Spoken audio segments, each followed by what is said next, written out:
All right, good evening, everybody. Welcome to the brave new world of virtual environmental review board meetings. This is the April meeting, April 17th, 2020. And April 20. we have a quorum, it looks like.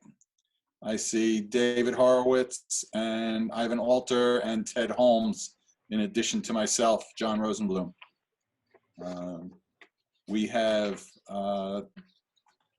the ROMs on, the applicants on our first item on the agenda. And I think Jerry Barrett is lurking in the background somewhere for the second item on the agenda later. But before we get started, not that we have a huge public following to this meeting, but in case there's anybody from the public who is on, I've been asked, not that we have a huge public following to this meeting, but what was that?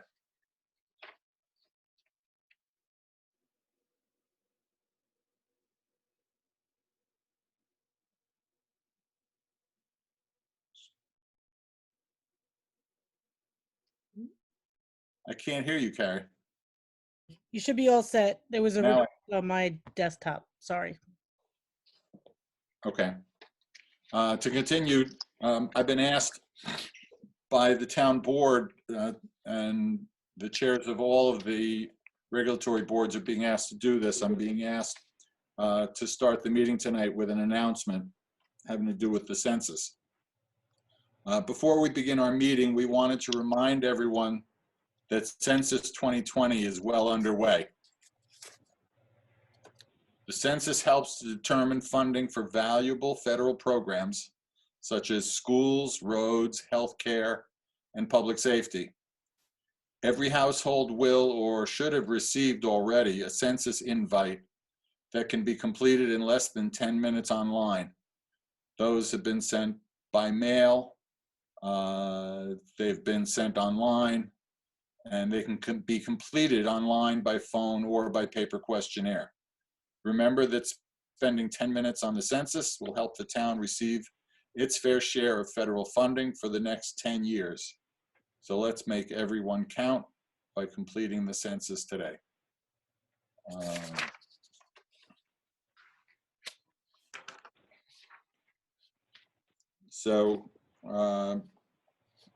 Did members of the board, everybody get your package and have the agenda available? Yes, and thank you, Dennis. That was above and beyond. I really appreciate it. Yes, Yes, thank you. got it. You're welcome. It's actually nice having these packages and full-size drawings in advance to be able to take a look at. Feel like we're on the planning board or something. So the first item on the agenda is approval of the minutes from the February meeting. Anybody have any questions, comments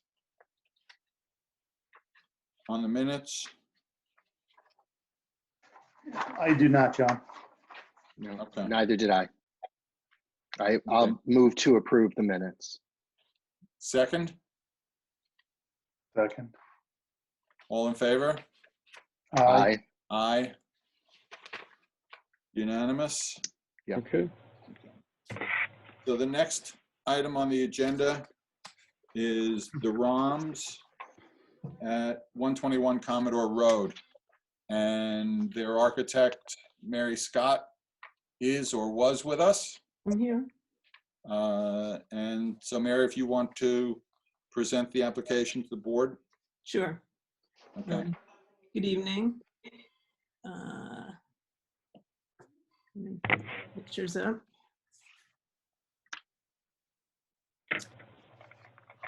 So the Rom's house, built in the 1930s, cottage style, has a small one-car garage. And I have a couple of pictures just to orient you. The desire was to make a larger garage. The Roms are expecting their first child, want to get a bigger car, and it will not fit in this garage. So we started out by having the wetlands designated by Mary Janig, who's a soil scientist. And as you can see, the entire property is basically surrounded by wetlands, and it's entirely in the buffer area. So the desire was, well, actually, let me go back to that, sorry. Can I make it bigger? Okay. Sorry, I have a technical assistant here. Okay. So this is the outline of the existing garage. By doing a small addition forward, up 3 or 4 feet, onto the existing driveway and extending over to the side, we can accommodate a 2-car garage with the least impact on the property. On the side where we're extending out, we're actually going over an existing flagstone path. So the entire added impervious is 133 square feet. And as you can see, the front of our addition will be 31.5 feet from the wetlands designation, and the back will be 27.5 feet. But And I'm sorry to interrupt. Just there's no change to the driveway other than the fact that you're building above a little piece of it. There's no change to the driveway, correct? And that flagstone patio that shows below the addition, that's also existing. That's existing. So everything is existing except what you see hatched. Okay. Is the flagstone patio, are the flagstones loose or are they set in concrete? I believe they're set in concrete. They're in sand. They're Oh, they are. Oh, They're not. There's no concrete mortar between them. okay, so they were done on stone dust then? Yeah, I think so. Okay. Is that included in your 133-foot calculation net? Or was that originally considered impervious? 130 The 133 is what I'm adding. So this flagstone patio is here and I'm not touching it. So The question is, if you considered the flagstone patio not impervious, would you be adding, would that number that you gave us for the new impervious coverage include the flagstone patio or no? Or you'd have to add more? well, I mean, the number I was giving you was only what I'm adding. That's existing patio. So I'm not sure what you're saying. The area of the hatched improvement, Right. everything that's hatched, is that 133 square feet? Yes, when you take out this walk that goes down the middle of it. That's what we were asking. Oh, I'm sorry. When you said patio, I thought you meant this. That's why I was confused. So the Okay. 133 feet is exclusive of the flagstone walk, which is already impervious. Which is pervious if it's set in sand. Okay. I have to check it. I'm not sure. I'm not sure if there's concrete between it. It might be. It's old, so they might be Okay. broken. The mortar. Yeah, there's a fire pit that's definitely cemented in there. All right. Well, either way, what I would ask for is just a chart showing how you get the square footage. Okay, I can do that. So just to kind of show you the floor plan, this is the existing garage. And as you can see, it's not only narrow, but it has kind of an odd bump. You can't really pull in all the way. So by adding the new garage, we were able to kind of clean it up, straighten out this edge, and make, you know, not a huge, but a very adequate 2-car garage. So a second question I had, the Sure. existing flagstone patio, I guess the the north end of that isn't gonna go up against the garage? You're gonna keep some sort of grass strip there? Right. Well, you can see, so here's the edge of it. And so there's grass here. This is where that path is. Right, And so basically, we're using a piece of that path as the entry into the new garage. And then, it goes back and there's a path to this back patio. okay. I guess my question was that the patio isn't gonna extend to the foundation wall of the garage. It is not. Okay, So in terms of what it would look like from the front, we kind of took care to design something in keeping with the house itself. This is the new piece. We're matching the roof pitch and the style of this existing right side of the house. So we feel like it blends in to the architecture. Hold on one sec. This was the side view. So there's an existing back door that goes into the mudroom, and we're keeping that just the way it is. And this is the side of the garage in front of it. This is the back view, and this is kind of the new addition sticking out beyond. And this is from the other side of the house. So one of the things, let me get this bigger. So in order to help mitigate that 133 square feet, we propose putting in a planted filter strip. And I spoke to Mary Janik, who was the soil scientist who did the wetlands flagging. And she was familiar with the site and how shady it is, and also kind of the degree of wetness. And she recommended two different ferns, a New York fern and a Christmas fern, mixing them up. And both are native northeastern species. And she felt that they were the best choice for this site because it gets so much shade, so there's not a lot of other things you can put there. And so we're proposing that we would put a strip of this along the edge of the wetlands, basically parallel, not only to the addition, but to this little pullout. This is existing in the driveway, and that makes it so that you can actually back out and go front onto the road. So this strip would actually create a buffer all along there. And those are my visuals. What is the square footage of area of mitigation that you're proposing? It's about 40 feet by 2 or 3, well, probably be like 4 feet wide by the time you stagger them. And you say about 40 feet long? Correct. It's actually, I think it's scaled out as like 45.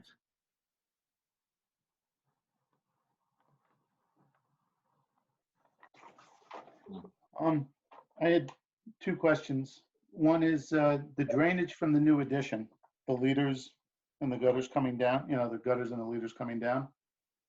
Where is that going to go? There's an existing, and we don't know exactly where it is, but there are existing leaders, and we were going to hook into the existing leaders.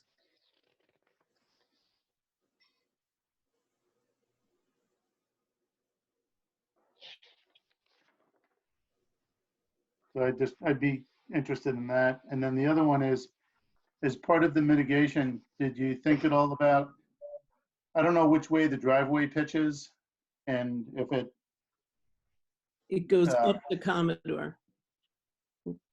We're on, like this is, so if you look here, this is 452, and the road is 458. So it's a gentle slope up to the road. okay.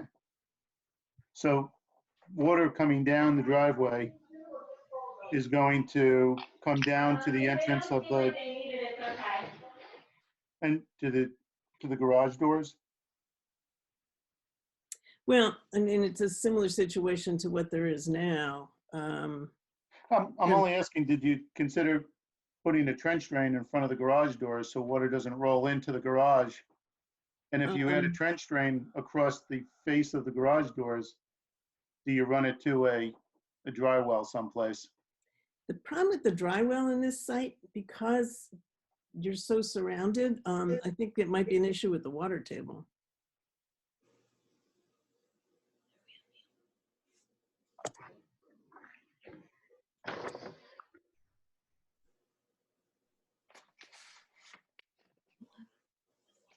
Yeah, I will say with the huge storm that we got, what was it, last week? There's part of the backyard that have standing water in it way back. So the lower the elevation, it's pretty waterlogged, but we've never had any problem with water going into the garage, luckily. So as is, there's no trench drain there right now, but nothing's, even with that like inch of water, we didn't get anything, which was good. Okay, But good. the water is, the grass around the property close to the wetlands is wet. So those are the areas that get quite, that stay wet for long periods of time. Yeah, the driveway's pretty flat. Okay, good.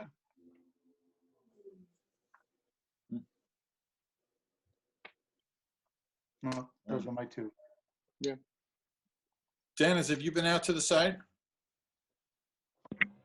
Yes, Is this a one-to-one mitigation? yes, and I was comfortable with that. I mean, I walked and agreed with the delineation line. I even was able to find some of the boreholes and even the areas that didn't meet, the hydric soil criteria, probably because of, as Mary indicated, some of the shading and, just of the property, in addition to, I believe it was proximal to the septic where I was looking. There is a lot of dampness, I'll say, that's not necessarily wetland, but it is a hydric property. And then where the project was proposed, and I had taken some photos that it was a reasonable attempt to stay within a footprint that as far as being within the buffer, still tight to the existing structure, tight to what is manicured, landscaped. So the opportunities that I felt for mitigation were maybe not in that location, which is fine for what Mary proposed, but similarly sort of things pitch in that direction, even coming off of Commodore, coming down the driveway, and even sort of at that spot that's where it kind of widens out and forms that square over by where the that mitigation filter strip is proposed. I mean, my only comments would be I may require just a few more plants, not make them 30-inch on center, maybe drop them to 24, something to that effect. But, it's a responsible approach to make sure that you're planting something that you're not necessarily going to mow, your landscaper's going to forget about and just, shred over. So I was happy to see that. So 30-inch on center seems pretty spread out for ferns. I don't know Right. that they're going to fill that in. Yeah. Well, Right. I mean, that was A little. a suggestion from Mary Janig. The Christmas fern in particular, I guess, grows quite large, but she said, it could be anywhere from 24 to 30.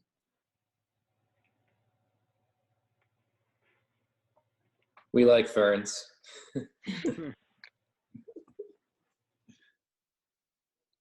Good. Okay. Yeah. But otherwise, Dennis, you're comfortable with the choice of ferns and Yes, yeah, my comment would have been to reduce the spacing as just indicated. so we can require that. Good. Yeah, and I'm, as long as there isn't a drainage problem currently, I'm inclined to believe that the additional, impervious surface is not going to add a whole lot to the runoff situation. So, you know, I appreciate David's suggestion about a curtain drain, but if the homeowners don't feel it's necessary, I don't think that this change is going to make it so, right? Right. And there's already, there's already a peaked roof for the existing garage, so it's just going to be a little larger. Mm-hmm. And the stormwater, they're going to be gutters on the end, the edge of the roof there Yes, to take away the stormwater on the roof? yes. And they'll be connected to the existing leaders. Right. Okay. Otherwise, I don't have any issues. Anybody else? I'm good. Yeah. No, Good looks to me. good. Looks good. Well, then, Mary, what I would suggest is that you meet with Dennis and put together any changes that are necessary to the mitigation plan to reflect the closer spacing. Okay. And Dennis will go ahead and issue the permit consistent with that. Okay. All right? Thank you very much. Thanks, Mary, and thanks everyone for getting on Zoom for us. We really appreciate it. Thank you. Thank Good you. luck. Thank you, You're guys. welcome. You're welcome. Good luck. Thanks. Good Good night. luck. Good luck. Take care. Thanks. Take care. Bye, Al.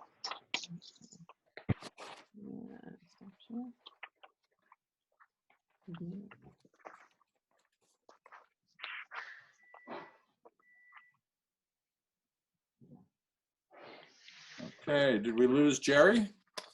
I'm here. He's there. Yeah. Okay, let me see. My tech guy just stepped out for a minute, so let me see if I can figure this out. Uh-uh. Yeah, that's what I mean. Uh-oh. Just the green button in the center, share screen. There you go. That's not the plan I want, so. Okay. You might have to stop sharing and then enter it again. Okay.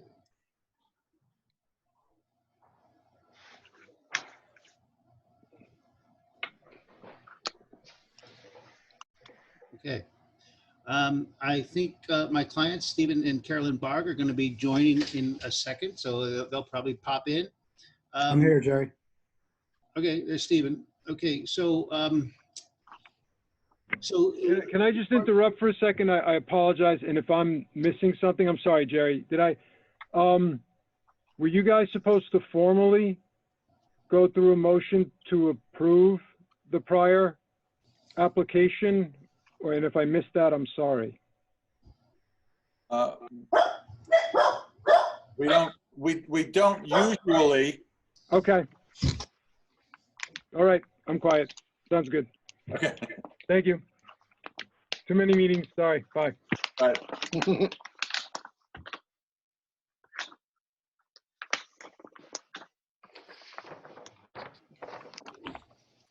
All right, Jerry, you're on again.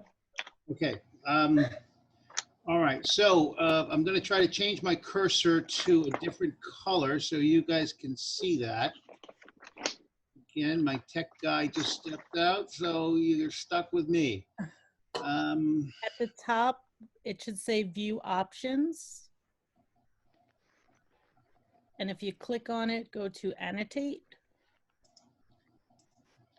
Okay, how's that? Okay, I'll wait till he just pulled it. But anyway, okay, so here's the Barg property. Can everybody see the survey on sheet 1? Mm-hmm. And we have the drawings too, Jerry, so we can Everybody follow sees along. that? Yep.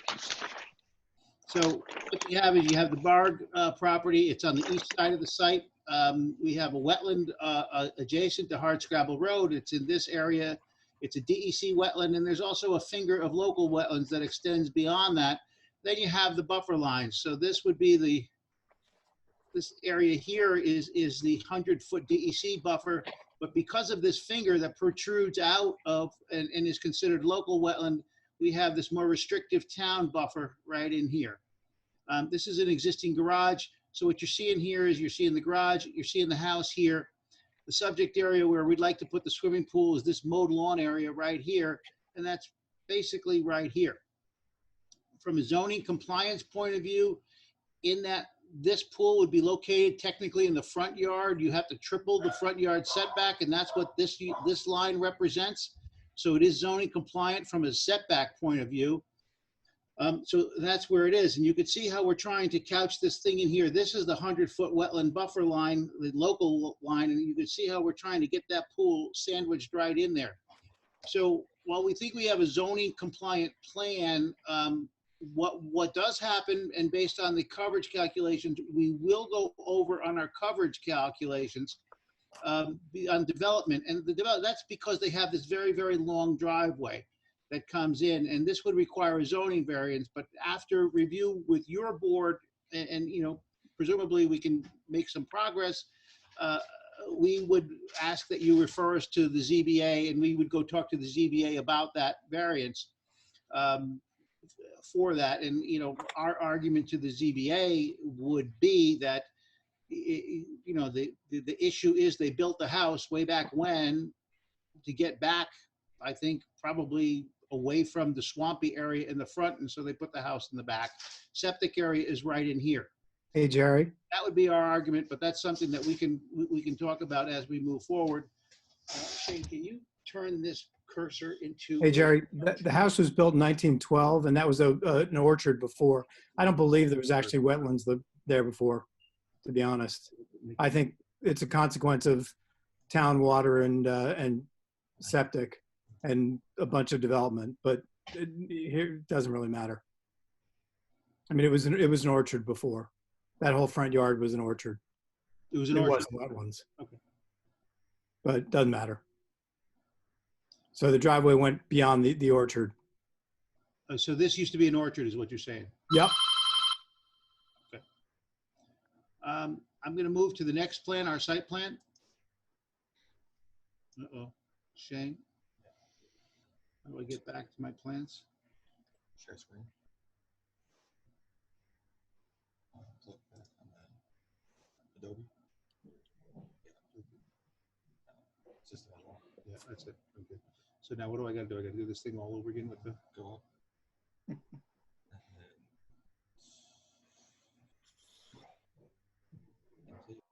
yes. Yeah. No. And spotlight. Where do you see that? Next to stamp. Little arrow. Okay. And then give it a color. Yeah, click on it. Yeah.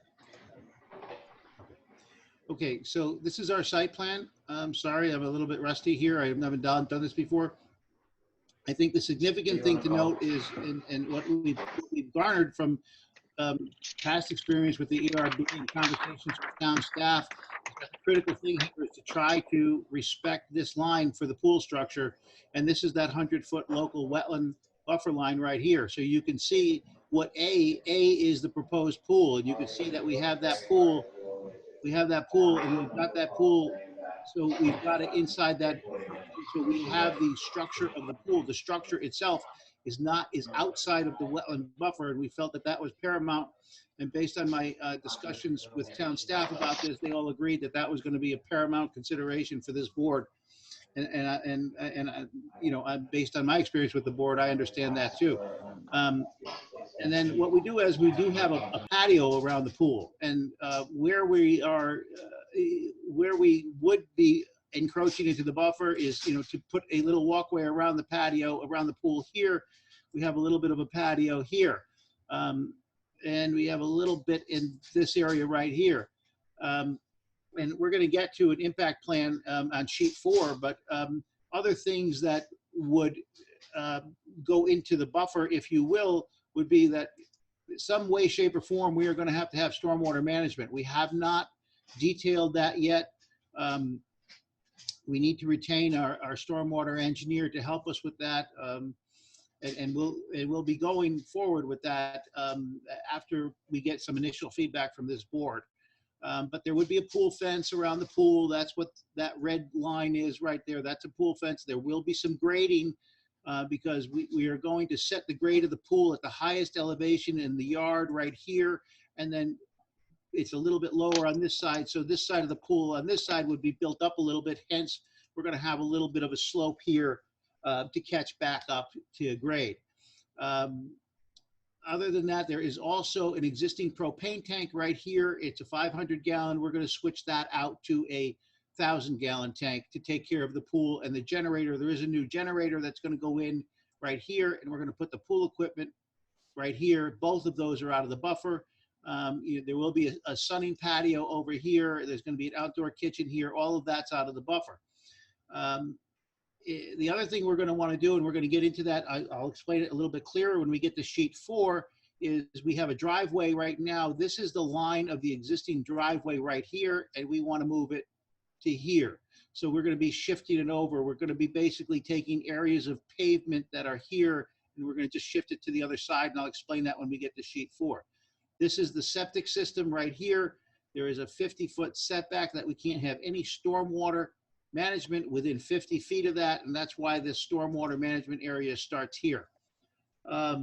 We have looked at areas that we can do some potential mitigation, and one area here, we'll convert this area of lawn. We're going to convert this to plantings. That'll help take some of the lawn out of the buffer and convert it to plantings. It'll also provide a little bit of buffering from the driveway to the pool area. But more importantly, we're going to come down into this area right now that's all mowed lawn. We're going to take out this playhouse and get rid of that. And we're going to take this mowed lawn here and here and here, and we're going to turn that into ground covers, ferns, and that kind of thing, kind of low ground covers serve as transition. So what we're hoping is that the mitigation that we can provide here and here could be sufficient to offset what we have to do here and here to put the portions of the patio onto, which is right now, it's a mowed lawn. I'm going to move to the next plan.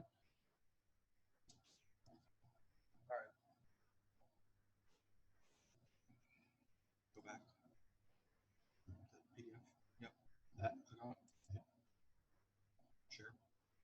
But that's not what I want. I want the erosion control. Well, you have to click to the next one once you're on there. Right. Then you see there. Oh, okay. Yeah, perfect. Okay. Okay, so You want to get your cursor back? okay, so how to do that again?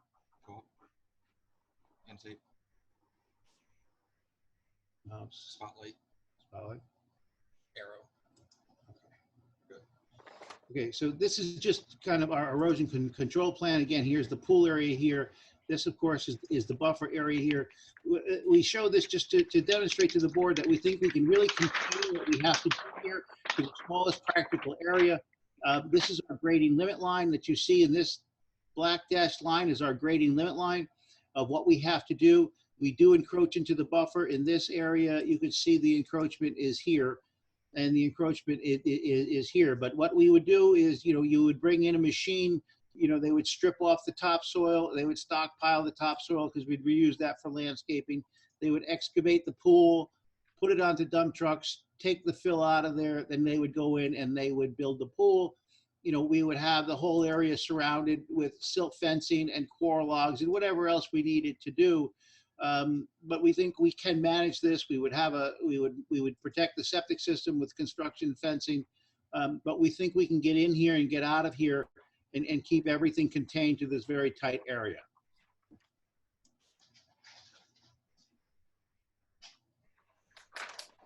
Going back to my next plan now.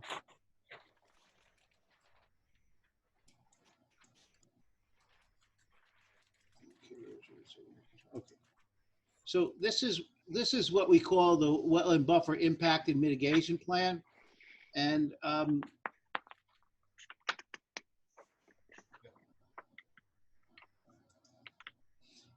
what we tried to show here, we've taken the impacts to the wetland buffer. Of course, there are no wetland impacts proper. It's only impacts to the buffer. And what we tried to show is that where our impacts are, and we basically gone and we've classified them to disturbance types, and we have permanent and we have temporary. And temporary impacts are color-coded green, and permanent are color-coded yellow. And the difference is that a permanent impact is what we consider a change in cover type. For instance, in area A, here and here, in area B here, these were areas of the wetland buffer that were previously vegetated, whether there be grass or plantings. And in the proposed condition, it's going to be a patio or steps. So that is a permanent change in cover type, and therefore we call that a permanent wetland buffer impact that we can't avoid and that we will try to mitigate. The temporary buffer impacts, which we refer to as C and D and E, C would be, to put the stormwater infiltration system in, and we call it a temporary impact because yes, we would go in, we would excavate, it's maintained as mowed lawn, we would excavate that out, we would install the infiltration system, but then we would revegetate it and it would go back to what it was. It was grass before, it'll be grass when we're done. The same thing for the driveway alignment. So the driveway alignment, and this might be confusing to some members, it was a little confusing to us, but what we're trying to do here is we're trying to shift, this is the edge of the existing driveway, it's right here, and it's right here. So this dotted pattern you're seeing right here, we want to take this dotted pattern, we want to take this asphalt out, we want to convert that to planting, and we want to put the new asphalt to replace it on this side, on the house. So we're swapping out the asphalt on this side, and we're going to convert that to planting. We're going to take the mowed lawn out on this side, and we're going to convert that to asphalt. This section is asphalt now. It'll just go back to asphalt when we change it.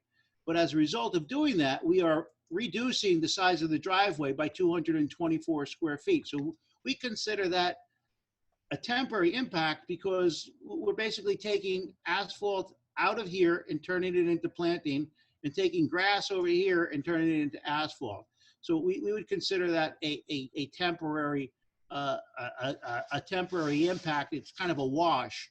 And then of course, E is considered, that's where we have to do the grading and where we have to disturb the areas to put the slope in and put the infiltrators in. So that is what we call a temporary impact because when we are done, it started out as grass, it's going to go back to grass. So what we consider our permanent impacts are really this red striped area. We've got about 768 square feet of that. And, and we just note that I think significantly that area right there alone, where we're going to take that grass out, mowed lawn, that is right up against the wetland. And we're going to turn that into a planting bed of ferns and that kind of thing. So we're going to convert that to native planting. So I think that's significant. Of course, this even puts us over the top more.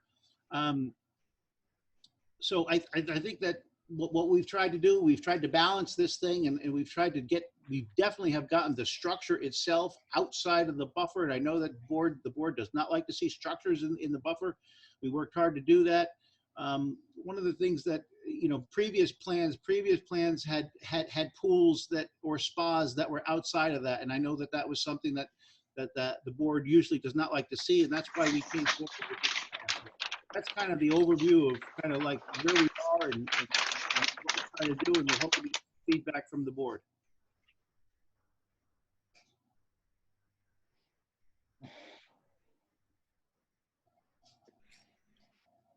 Well, it's certainly an improvement from what we've been seeing on this site. I'll admit that. And we do appreciate the sensitivity to trying to move the pool and the structures out of the buffer zone as we had spoken about during the last version. And that was, it's obvious that you heard us and sought to make that improvement, and we appreciate that. Right. Yeah, thank you. So, Jerry, just a couple of questions. The hardscape is what? What are you proposing for the deck area?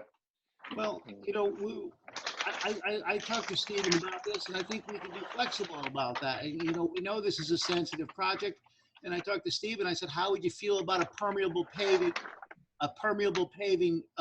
patio? In other words, we could do it with the pavers that the water goes through it, and we could manage some of that storm water right there. And I think Stephen and Caroline are okay with that. I do have to check back with Bob Cioli, the town engineer, because at a staff meeting, Bob pointed out that he's concerned that, you know, you can't have, so we have a 50-foot line here from this septic. And of course, you can't have stormwater infiltration practices within 50 feet of a septic. And he said, well, I wonder if you did permeable paving, if that would be considered. I don't consider it a stormwater, but Bob did. But even if Bob had a problem with that, I don't know why we just can't come in here, and why we can't put a trench in there and fill it with clay, make an impermeable barrier. So if, you know, I think Bob's worrying about the infiltration from a patio such as that might go in and, you know, influence the infiltration of the septic. So I think very simply, you put a bentonite or a clay barrier right here, that would take care of that. I think Bob would accept that. So I think, where would the runoff go if you made it impermeable? well, we would pick it up in drains. And if I go back to the site plan, I'm not going to do that now because then I'm going to have to stop what I'm talking about. But I'm envisioning a drain like this, one of those slot drains, pick it all up, and I'm going to take it and I'm going to bring it all into here. So Jerry, what's the difference between a permeable paver and just rain infiltration through the ground and the grass? Well, it's kind of the same. That's my question. Like, why would he object to water coming through the grass as opposed to the pavers? David, I think that's an excellent point, and I'd certainly like to discuss that with Bob. It's just one of the questions that Bob brought up, and you know, we thought we were at the staff meeting and we were trying to, you know, come up with solutions, and we said, well, how about this? We'll do permeable. And Stephen and Caroline agreed, yeah, that's fine. And then Bob kind of threw that curveball at us. So now I'm trying to figure out how to handle that. I'm not sure that even that is a concern because, you know, I mean, but yeah, but I don't see the difference. Do you think that the pavers form create some kind of channel, or? No, these pavers, there's two types of permeable pavers. There's the pavers that'll actually butt right up to each other, and they're porous. Like if you put it under a faucet and you ran water, the water goes through it. Or there's the kind that they have these like little nubs on the side, and they don't really close totally. So it's kind of got open joints, and then the water goes through. But either one will work. Yeah, it's like a ceramic tile. Solution, and it'll help us with the stormwater management. It's probably the most expensive way to do stormwater management because it's a big area, and you got to put a lot of gravel underneath it. Whereas opposed to where if you just, you know, put everything into a series of infiltration chambers, you know, your excavation is a lot less. So it's actually the more expensive way to go. But in this case, it may be. I think it's a good way to go in this particular site. All right. My second question then, obviously, is the areas that are outside the buffer line. So there's two elements that strike me. One is the little bump out that you have for the seating area. And the other area would be the large triangle just before you hit the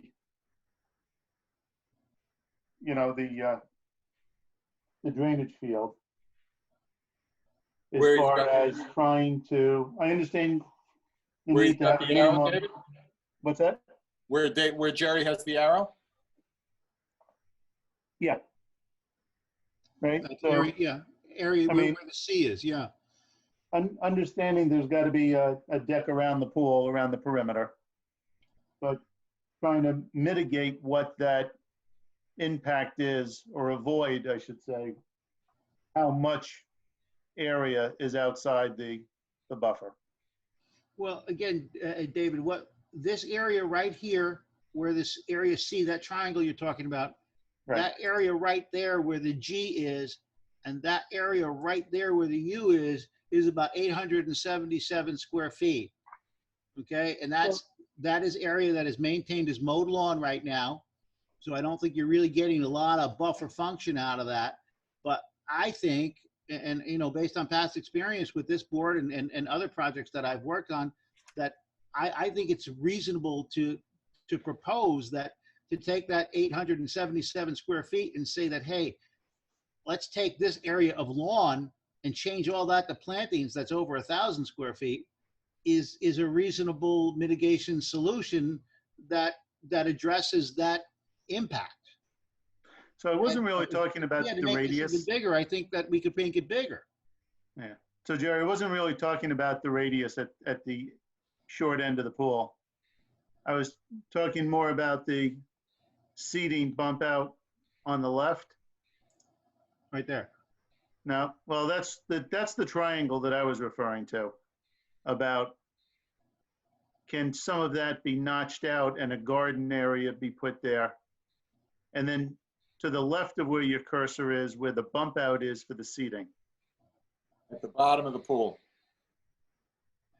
Well, I Not at the understand. bottom, on the long end on the left. On the long end. On the There you left. go, right, nope, move your cursor up. Nope, there you go. Right there? Is that the question? I'm not Just- sure I'm following, David. Just below where your cursor is. Oh, There that. you go, that. What's that? That's just a bench, but that could go away. I could put the bench on the grass. We don't need that. That could go away. That's just a bump out for a bench because here's the stairway come in. Here's the entry to the house. I was just trying to make kind of like a visual, like a focal point. You come down, you see a little bench here. We put a couple of potted plants on either side with annuals. It's just pretty. But if we had to knock that out, we can knock that out. I can put the bench in the grass. Okay, those were the two areas that I understand about the bottom of the pool to finish the radius. That I got. It's the big triangle to the right there that could some of that be turned into a garden area and not as a full patio? Well, yeah, I think the answer to that is yes. And so, by the way, that red box you see right there where my cursor is, that was the spa on the buyer's plan.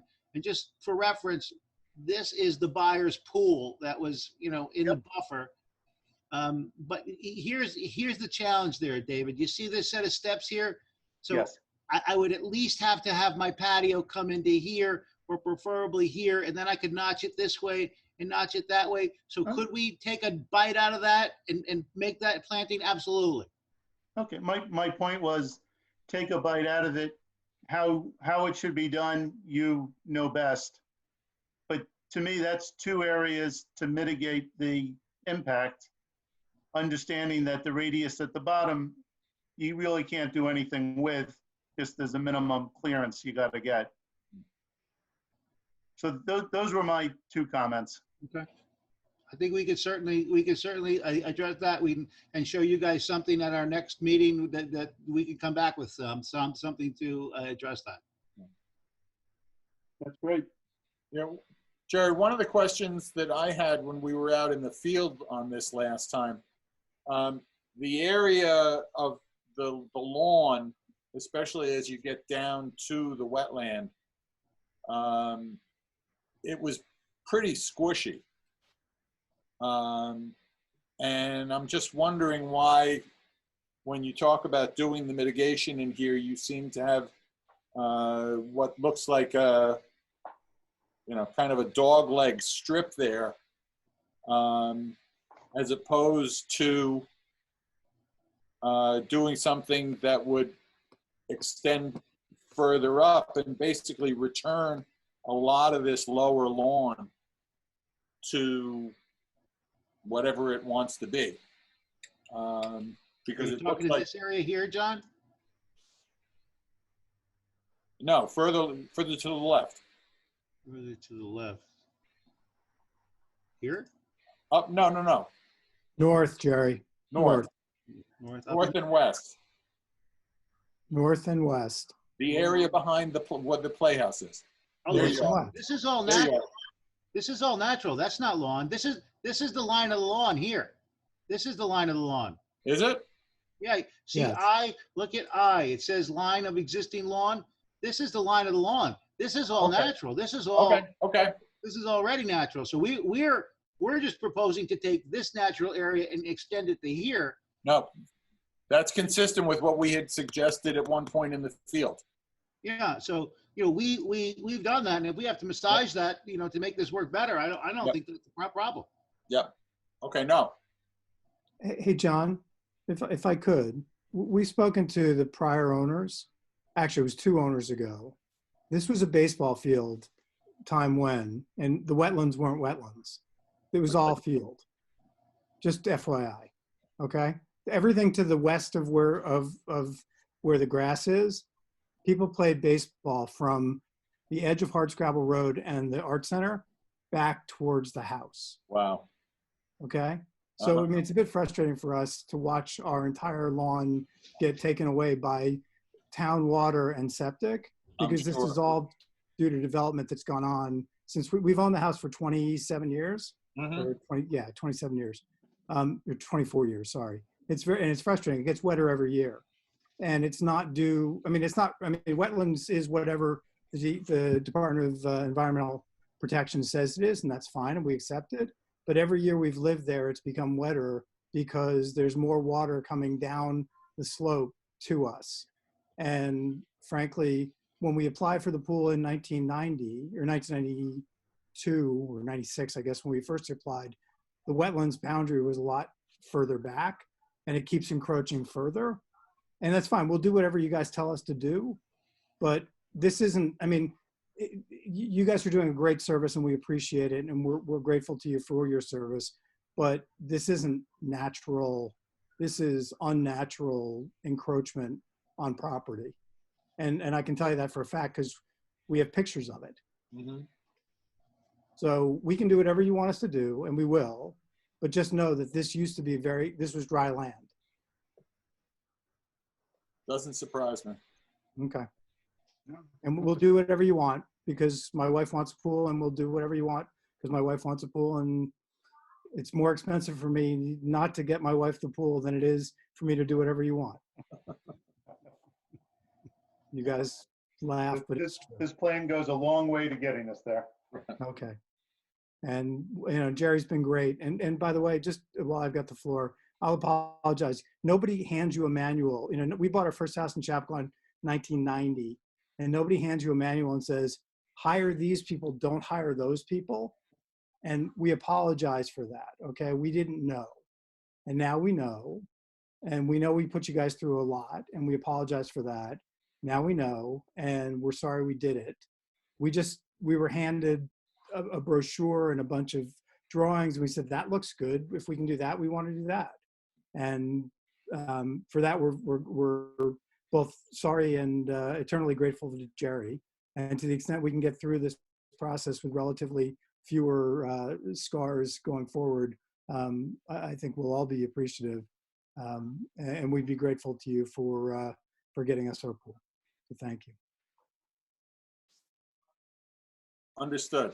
And I, for one, glad to see whether it's Jerry, who we do a lot of work with, or another consultant. The work here is clearly, as I said earlier, an improvement over last time, and we're grateful for that.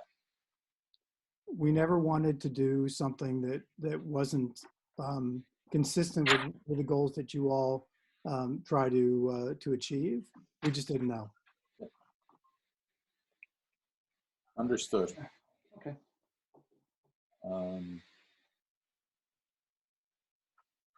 Okay. All right.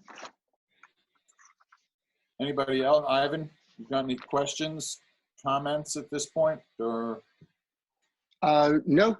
I appreciated David's comments and Jerry's responses. I like the visual element across the pool from the walkway, Jerry, and I think you're right. I think you can achieve it without hardscape beneath, and you know, those kinds of small tweaks can, you know, could go a long way. But ultimately, I really do appreciate how much care you took in trying to make this as compliant as you could. So that's it was a great effort. Thank you.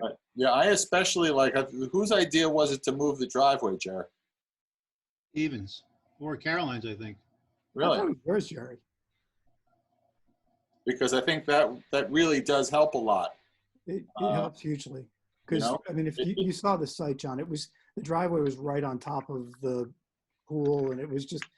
Right, I know, and that was providing a lot of frustration to everybody because everything was so tight on the west Absolutely. side of the driveway. And, you know, in this day and age, the UPS guy and the FedEx guy drive up 3 times a day. And the last thing you want is the FedEx guy driving into your pool, basically. Right. It's funny only because it's true. Anyway. Right. I don't know. No, I can imagine it. Guys, So it looks like, I mean, I think you guys still have some work to do, but you're certainly on the way to getting something that I think we'd be a lot more happy with. And so why don't we keep going and see what you can do, and if you're ready to come back for the next meeting, depending on what else is happening in the world at that point, we can go from John, there. that's very helpful. And I think what we need to do is come back with some of these design tweaks that you guys talked about. I think what we can do is we can now, we're showing areas of plantings, and I know that Dennis is going to want to know what we're planting. So we can certainly, we can certainly, take care of all that. We could do the planting plans. And of course, we need to get our stormwater management plan into place. And now we'll go forward with that full steam to figure out how we're going to handle that. Right. I mean, with shelter in place for an entire summer, it's unfortunate we're not going to have our pool, but we'll make do. But I do think we're grateful to you guys for all the work you do. And thank you for, I guess this is probably the 4th time you guys have considered this. So thank you. Thank you for your efforts, and thank you for all the service you provide to Newcastle. Much appreciated. Thank you. You're welcome. Okay. We do it because it's fun. I'm sure. I think you do it for the bucks, right? I mean, you do it for the compensation. Exactly. Thanks again. Thank you. All right. Thanks, guys. Okay, thank you. Bye-bye. Take care. Have a Good night. Thank you.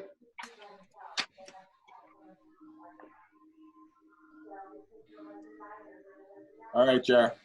Thank you, John. See ya. Okay, bye-bye, guys. Thank you all. Bye. Bye-bye. See you tomorrow. Okay, we all set? Yeah, that's not too painful. I'm going to stop the recording. Hold on, just one question before you stop. Not yet, Court. Not yet, Carrie. Hold Okay. on, just one question.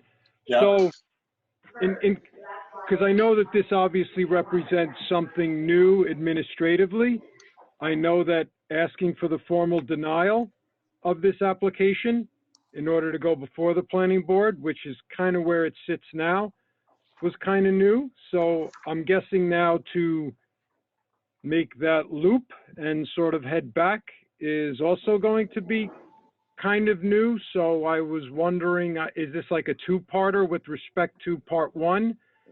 I get in touch with Jerry and say, could you please, if you want to advance this just before the ERB with this new project and new design, withdraw your application, prior application from the planning board, and then B, submit a new application to the ERB for this pool because it's different, or? Well, I would think, Dennis, that this is something that at this point could be talked about with you and Sabrina. Okay. And the planning board and town council as to procedurally how to abandon that earlier application. Mm-hmm. Because technically, you're right, there's no application pending before us now. The nature of the appeal from our earlier denial became a new application to the planning board. Right, and in our system, that's kind of how it shows up right now. Right. So I would talk to Sabrina and maybe planning board council. And, if you want me on a phone call or something, I'm happy to participate, but I would think that that would be the way to decide exactly how to work this procedurally. Okay, thank you. Okay, I mean, you know, it's certainly possible that the planning board may want to keep jurisdiction of it because it started before them now, but, you know, otherwise, I think you've got to dispose of that application somehow so it can come back to us. Right, and then you just said something which is interesting too. I don't know how that works, if the planning board is necessarily, no, let's see the, right? In other words, we're not letting it go. They have to come before us. I don't know. I'm just, Right. it's a fair point, yes. Right. I mean, you know, we as a board or you and I can't terminate whatever is proceeding before the planning board at this point. Right, agreed. Okay, Okay? thank you. Yep. Okay. So before you cut us off, Carrie, I think.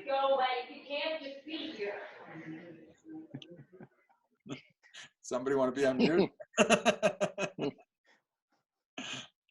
Before the last order of business tonight, I guess, is to entertain a motion to adjourn. Motion to adjourn. Second. Second. All in favor? Aye. Aye.